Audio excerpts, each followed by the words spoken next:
Guyana elections remain too close to call, 2 days after the actual polls.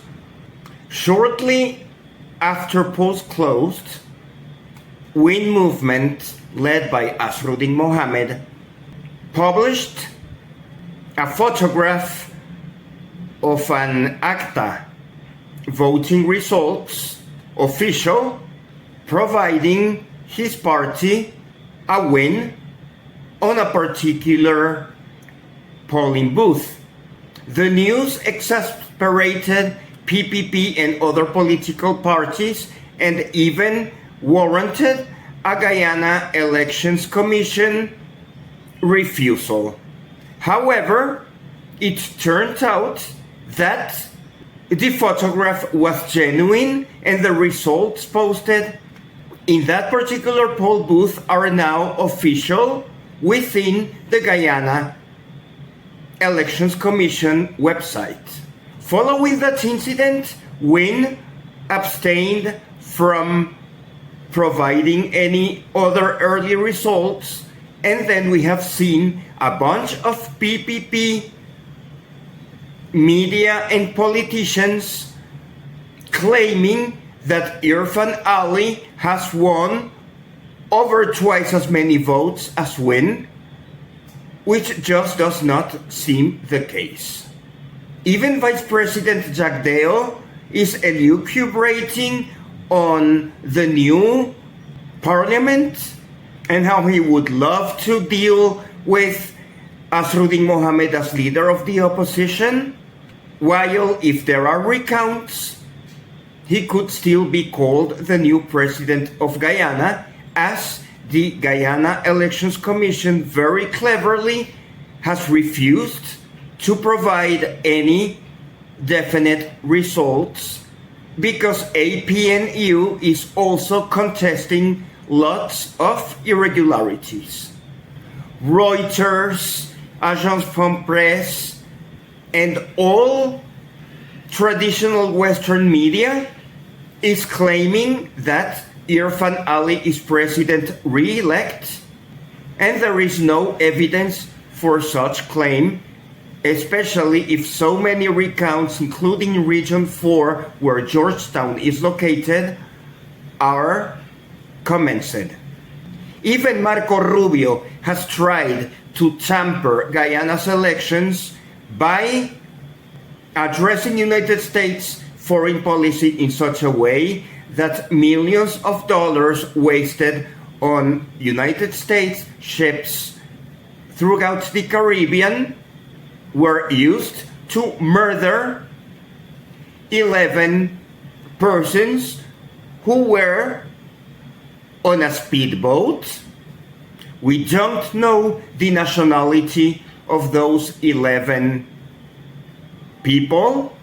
They claim they are all Venezuelans, but usually when you conduct drug raids, you usually find Trinidadians and Colombians along with Venezuelans.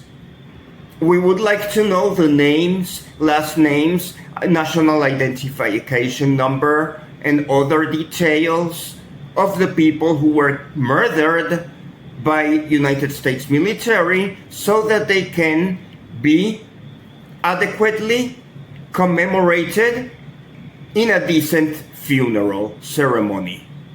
Maritime law and international law requires for drug seizures to provide a halt warning, to seize any counterfeit, and then to arrest the people from the boat, but not to kill them just right away, as this is just plain Nazi fascist murder.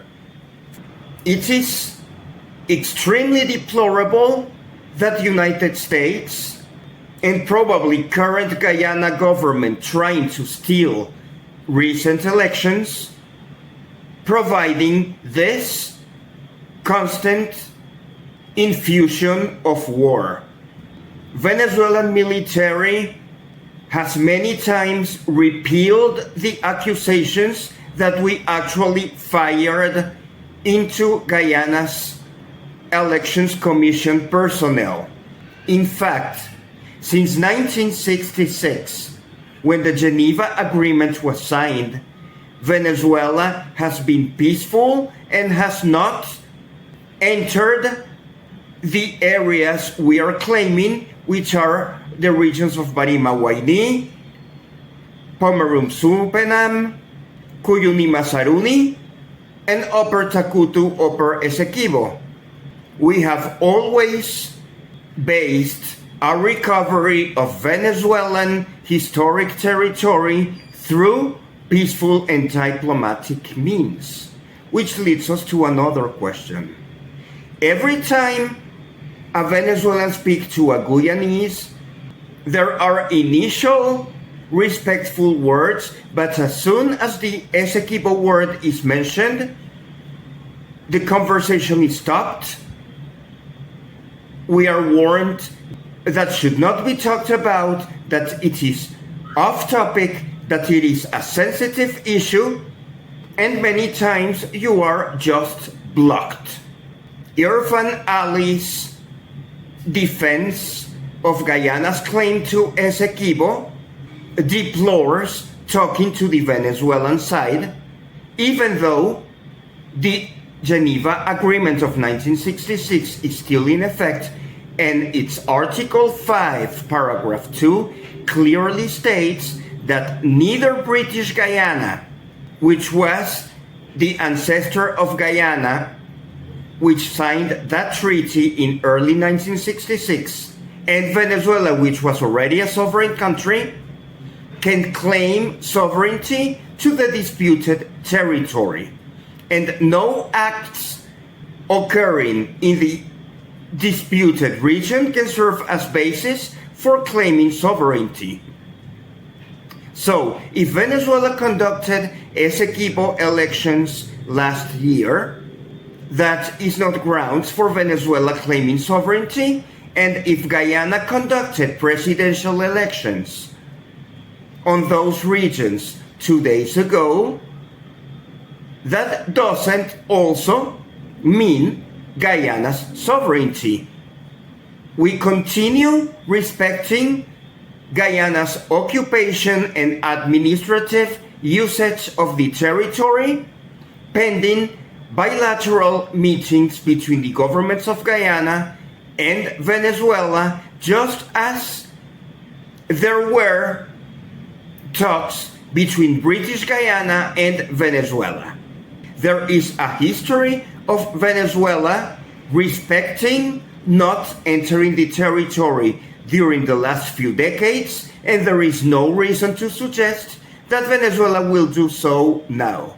It sounds like Marco Rubio or Irfan Ali would like Venezuelan military to enter Essequibo so that the United States starts a war against Venezuela, which will inevitably involve Trinidad and Tobago and Guyana and perhaps Grenada, which is also in the vicinity. And of course, Colombia will be directly affected. We do not wish to have a Gaza or Syria scenario in South America, which has traditionally been a continent of peace, and all Venezuela can do is to continue reaffirming our excellent relationship with the economies and militaries of China, Russia, Iran, and North Korea, so that the wonderful military equipment that was just shown in Beijing last night can be deployed in Venezuela to defend the Caribbean and South America.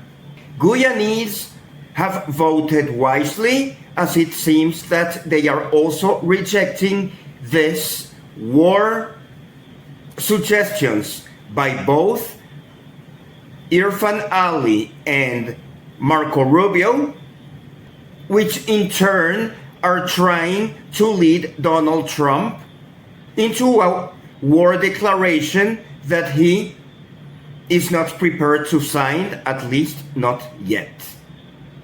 As Donald Trump welcomes Venezuelan petroleum flowing through Chevrons supply chain. The probable outcome of the Essequibo dispute will be that if the International Court of Justice, whose jurisdiction has been rejected by Venezuela, decides in favor of Guyana, Venezuela will oppose such ruling and will continue asking Guyana for dialogue, as we have been asking dialogue since 1966. But Guyana never wants to dialogue with Venezuela. That is why I have been so impressed with Azruddin Mohamed's campaign, as his family seems related to Venezuela, which is wonderful, as many Venezuelan presidents have also had family ties with Colombia. And Venezuelan relations with Brazil are usually excellent. Even though there was a controversy regarding our inclusion into the BRICS group of countries last year, but in general, Venezuela is a country that gets along well with neighbors, and also you can ask Aruba, Curaçao, Bonaire, Grenada, and St. Vincent and the Grenadines. We always strive to be peaceful with our neighbors, and Guyana should not be the exception. Venezuela would like to have better relations with Guyana, open roads, open joint oil ventures, and we are also concerned that the terms of trade offered to Guyana by ExxonMobil resemble what were Venezuela's terms of trade during the early 20th century, which were not beneficial to our development. It is concerning that Azruddin Mohamed is claiming that Guyana is a dictatorship. Many of the fraud allegations seen this week in Guyana resemble fraud allegations that have occurred in Venezuela during the last few years as well. It looks like our countries will always be united by negative issues. And we tend to forget that we should be the energy hub of the Americas, both Guyana and Venezuela together, with Trinidad and Tobago as well. And the region is so important that even the United States is trying to invade the three of our countries to get our oil, gas, gold, and rare earth.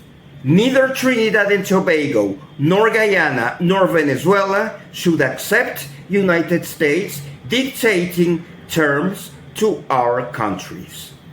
Gustavo Petro, President of Colombia, is not pleased with United States firing to a small boat, and he's asking lots of explanations, and he is considering removing all 7 United States military bases within Colombia.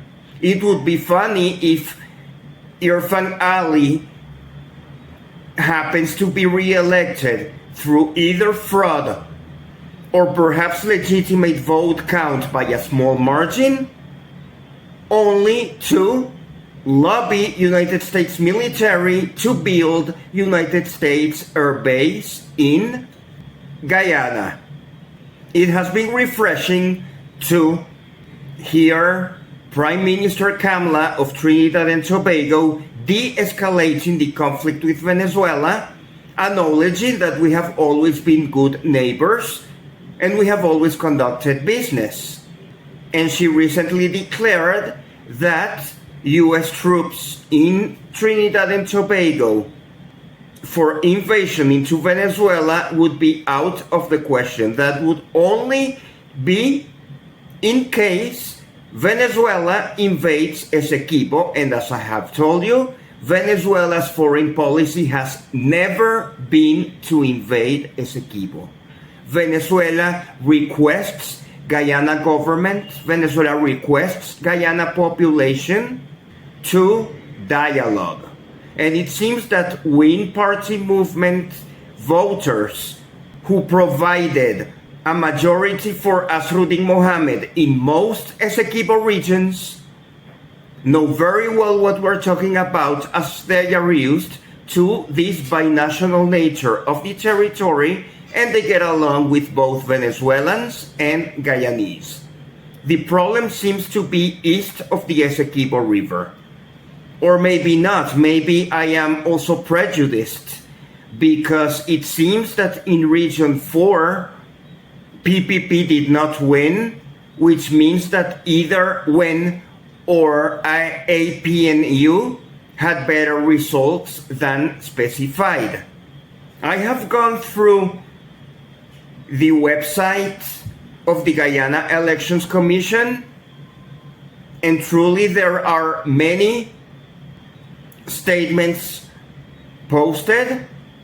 Some of them are illegible. However, Azruddin Mohamed was emphasizing voter conditions much more deplorable than what was stated by the international community, such as international observers. Perhaps Azruddin Mohamed is preparing the population for a ruling of the Guyana Electoral Commission final statement that Irfan Ali won with a lot of votes in a process that seems to be called illegitimate, just as Venezuelan elections have also been called illegitimate so many times. So we might get into the situation of two illegitimate presidents fighting against each other on a warfare induced by the United States, and hopefully Prime Minister Kamala of Trinidad and Tobago will continue moderating, because the Caribbean will appreciate remaining as a zone of peace. However, United States continues deploying warfare United States ships into the Caribbean, and Venezuela has no choice but to continue purchasing military equipment from Iran, Russia, China, and North Korea. And as we all know from macroeconomics, you have the opportunity cost of guns versus butter, and guns are receiving most monetary allocations.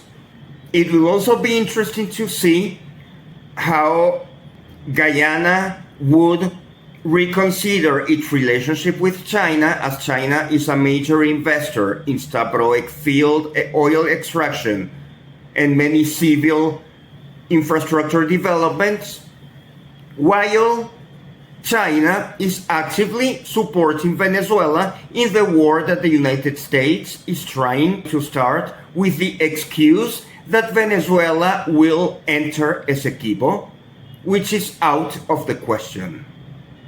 Again, Venezuela wishes to follow Geneva Agreement of 1966, whose Article 5, Paragraph 2 clearly states that while the treaty is current, and it is still current because it has not been overthrown, none of the countries can exert sovereignty. All Guyana can do is to administer the territory, and that is why elections in Barimawaini and Cuyuni Masaruni were placed favoring candidate Azruddin Mohamed. We will see if his plea for a recount or better electoral conditions is met. But otherwise, if Irfan Ali is officially re-elected and seen as illegitimate, the regional governments in Essequibo regions that voted for Win Party have the opportunity of engaging in local politics and regional border trades with Venezuelan states of Delta Macuro and Bolivar, as well as with Georgetown and Eastern Guyana. The Essequibo regions need to start thinking of their own interests, especially regarding mining and oil extraction conditions, as Venezuelans would love that a new binational refinery can be built in Ana Regina, Pomeroon, Suriname. That would be a geographical location perfect for unification of our wonderful petroleum industries. Venezuela has always been a country of peace, and we know Guyana is also a country of peace. The United States wants us to make us into war, and a huge military whose only result has been to kill mercilessly a small boat speaks tragically of what could happen to our countries if we let ourselves be invaded.